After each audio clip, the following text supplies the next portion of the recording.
Hello everyone and welcome to our YouTube channel enjoyment with studies. कैसे हो सभी? With fresh brains, पूरे जोश के साथ वेलकम बैक। तो आज मैं आपको बताने वाली हूँ अमेजिंग फैक्ट्स जो मून से जुड़े हैं। हम यूनिवर्स के बारे में पढ़ते, सोलर सिस्टम के बारे में पढ़ते हैं एंड स्टार्स के बारे में, कमेट्स के बारे में, एस्ट्रॉइड्स के बारे में, इन सब के बारे में पढ़ते हैं। पर क्या आपने कभी मून के बारे में सोचा है कि मून अगर बना है तो कौन सी गैस से बना है? इतनी दूरी पे है, क्या मून पे भी ग्रेविटी होती है?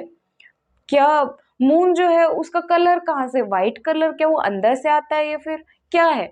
हम ना मून जो है, हम मून इक्लिप्स के बारे में सुनते हैं, तो ऐसा क्यों है? आपने कभी सोचा? तो उससे जुड़े कुछ फैक्ट्स, अमेजिंग फैक्ट्स, मून से जुड़े कुछ बहुत अमेजिंग फैक्ट्स मैं आपको बताने वाली हूँ एंड स्पेशली मैंने आपके लिए मेहनत की है। तो देखिए, पूरी वीडियो देखनी है। अब भी चैनल जो है सब्सक्राइब कर दो और वीडियो पे लाइक कर दो, अपने फ्रेंड्स के साथ भी शेयर कर दो। तो देखिए, आज मैं आपको ये बताने वाली हूँ कि नासा जो स्पेशली स्पेस के लिए बनाई गई ऑर्गेनाइजेशन जो है ना, उन्होंने अपोलो 11 नाम की स्पेसक्राफ्ट भेजी थी स्पेस में, कि वो मून के बारे में सर्च करके रिसर्च पता चले। जब भी हम मून की इंफॉर्मेशन जो अपने धरती पे, अपने आजू बाजू रहने वाले सब देशों में पता बता सकें कि ऐसी चीज़ है, अपने स्पेस में भी खुल के नॉलेज बांट सके। तो देखिए, अपोलो 11 नाम का जो रॉकेट था ना, वो जब भी मून पे लैंड हुआ ना, तो लैंड करने के बाद कुछ ऐसा शॉकिंग हुआ ना कि उन्हें भरोसा नहीं हुआ। जो वहां पे रॉकेट में बैठे थे उन लोगों को विश्वास नहीं हुआ कि ऐसा हो सकता है। आपने सोचा क्या हो सकता है? हुआ ये कि वहां पे जब रॉकेट लैंड हुई ना, तब बेल की साउंड जो होती है ना, बेल घंटी हम बजाते हैं, उस तरह की सी साउंड, वाइब्रेटरी साउंड जो है वो प्रोड्यूस हुई। उस तरह की ध्वनि उत्पन्न होने की वजह से उन्हें ये समझ आया कि अपना मून जो है ना वो खोखला है अंदर से। हम एक बर्तन का एग्जांपल लेते हैं। कोई बर्तन है, उसमें कुछ सामान रखा हुआ है, और जब वो बर्तन गिरेगा सामान के साथ में अगर वो गिरेगा तो वो ज्यादा आवाज नहीं करेगा। जबकि वो खाली होगा तो गिरते ही बहुत देर तक तो आवाज करेगा ही। वो पहली बात तो वो आराम से जाके ऐसे एकदम से ही गिरेगा नहीं, वो गिरते गिरते हिलते डुलते आराम से फिर शांत होगा। देखा होगा ये चीज तो आपने। पर वैसे ही अपना मून जो है ना वो खोखला है अंदर से। और जब रॉकेट जो थी ना वो उस पे लैंड हुई ना, तब वाइब्रेटरी साउंड्स होने लग गई, मतलब प्रोड्यूस हुई साउंड्स जो है वो वाइब्रेटरी साउंड्स प्रोड्यूस हुई। एंड जो धरती से लेके मून तक जाने वाले सिग्नल्स है ना, उससे ये पता चला कि 2 to 3 डेज तक भी वो वाइब्रेशन उस मून की जो लैंड था ना, मून का जो बेस है वहां पे वो मचा हुआ था। क्योंकि इजीली पता कर सकते हैं। अब यहाँ के अकॉर्डिंग 2 से 3 दिन तक, तो वहां तो कितना ही टाइम लग जाता है पहुंचने में। एंड अपने को पता है कि बहुत ज्यादा टाइम लगता है, मून कोई बाजू की गली में नहीं है, वो बहुत दूर है। तो देखिए, ये था एक पहला फैक्ट कि अपना मून जो है वो खोखला है, हॉलो है, अंदर कुछ भी नहीं है। हम देखते हैं कि उस पे निशान है, चंदा मामा की आंखें हैं, ये सारे बच्चे थे तब की कहानियां थी। पर अब जब हम देखते हैं ना, तो ये पता होना चाहिए कि वो जो निशान है वो माउंटेन्स है, डस्ट है, और बहुत सारे जो गैसेस गैसेस वगैरह है वो ऊपर उभरी हुई डस्ट, और उसका ही सब है। वो कोई आंख नाक मुंह नहीं होता। तो नेक्स्ट है elliptical shape of other planets. मैं आपको ये बताने चाह रही हूँ कि देखो, एक तो अपने सन होता है, बीच में सन होता है, और इनकी जो एक्सिस होती है प्लैनेट्स की वो इस तरह की सी होती है, एग्जैक्टली राउंड नहीं होती है ना, एग्जैक्टली राउंड नहीं होती है, और इस तरह की सी शेप होती है ना, इसे इलिप्टिकल शेप बोलते हैं। जो प्लैनेट्स है वो मून के चारों ओर घूम रहे हैं, वाइब रोटेशन मूवमेंट है वो फॉलो कर रहे हैं, हमें पता है ये चीज। पर जबकि मून जो है ना, मून जो होता है वो अर्थ का एकदम सर्कुलर पाथ फॉलो करता है, एकदम गोल गोल घूमता है, वो सर्कुलर पाथ फॉलो करता है। तो सर्कुलर पाथ जो है वो फॉलो करता है। अगर वो इलिप्टिकल फॉर्म करता है, या फिर अगर मून समझो एब्सेंट होता है या फिर नहीं होता, तो क्या होता आपको पता है?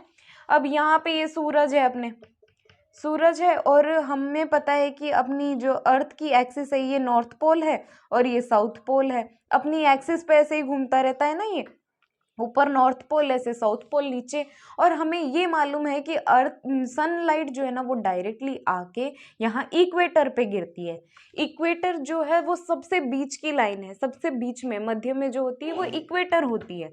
और इक्वेटर इसी वजह से सबसे गर्म जगह होती है, जहाँ इक्वेटर के बाजू बाजू में जो भी जगहें होती है वो बहुत गर्म होती है, क्योंकि सनलाइट जो है वो डायरेक्ट आने के बाद इक्वेटर पे ही गिरती है।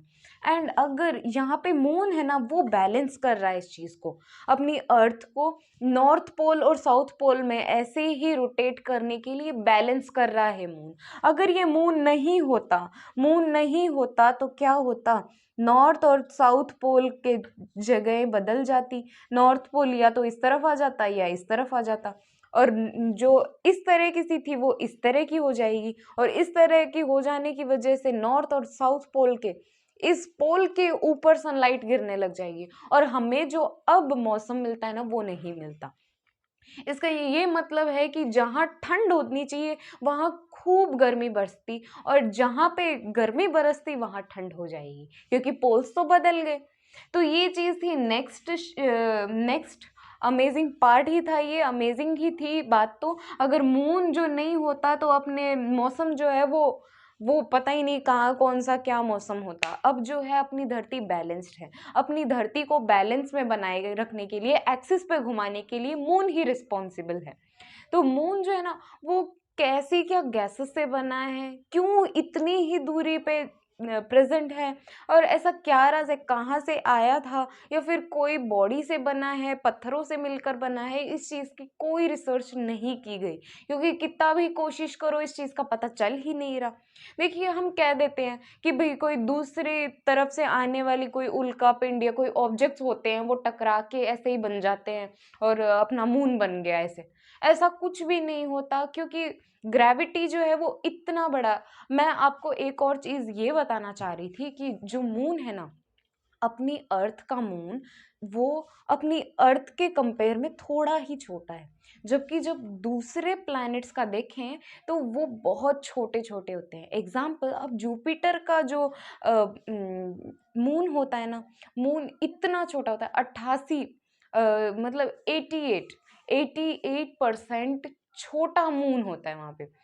88% जो है वो छोटा होता है जुपिटर के कंपेयर में। और अपनी अर्थ के कंपेयर में अगर अपना मून देखे तो वो सिर्फ 1/4 पार्ट ऑफ अवर अर्थ है। ऐसा क्यों हुआ? अपनी अर्थ के अंदर अगर ये मून को समाया जाए ना तो 4 मून आ सकते हैं। वो अपनी अर्थ के अंदर सेम इस शेप साइज वाले ही और 4 मून आ सकते हैं, जबकि जुपिटर का कंपेयर करेंगे ना तो 88 मून्स जुपिटर के अंदर आ सकते हैं।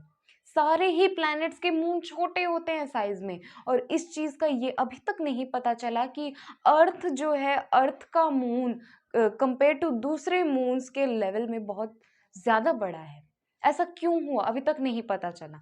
कई बार साइंटिस्ट ने अरमान लगाए हैं कि दूसरे प्लैनेट्स पे प्रेजेंट, दूसरी सोलर सिस्टम में प्रेजेंट जो शक्तियां होती है ना, उन्होंने ये धरती पे जीवन रह सके इसलिए उन्होंने एक मून बनाया कि वो बैलेंस कर सके।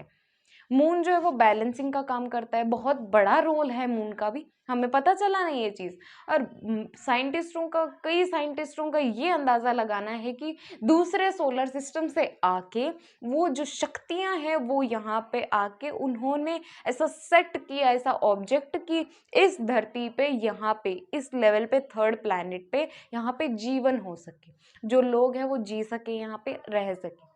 तो इस चीज का कंफर्म नहीं है कि एलियन होते हैं या नहीं, दूसरी शक्तियों का मतलब मैंने एलियन ही बोला है। अब एलियन होते हैं या नहीं इस चीज का भी कोई प्रूफ अभी तक पाया नहीं गया है, बट अंदाजे के हिसाब से साइंटिस्टों ने यही कहा था। बट एग्जैक्टली रिसर्च जो है पूरी नहीं हुई है, मून की पूरी तरह कोई भी रिसर्च नहीं कर पाया है अब तक, यही बात है। और जो कुछ फैक्ट्स थे मैंने आपको बता दिए। तो कौन सा फैक्ट आपको अच्छा लगा मुझे कमेंट सेक्शन में बताएं, वीडियो लाइक करें, अपने फ्रेंड्स के साथ शेयर कर दो, और चैनल सब्सक्राइब करना बिल्कुल भी नहीं भूलना, क्योंकि मैं बहुत मेहनत कर रही हूँ एंड मुझे आपके सपोर्ट की ज़रूरत है। Bye and have a great day.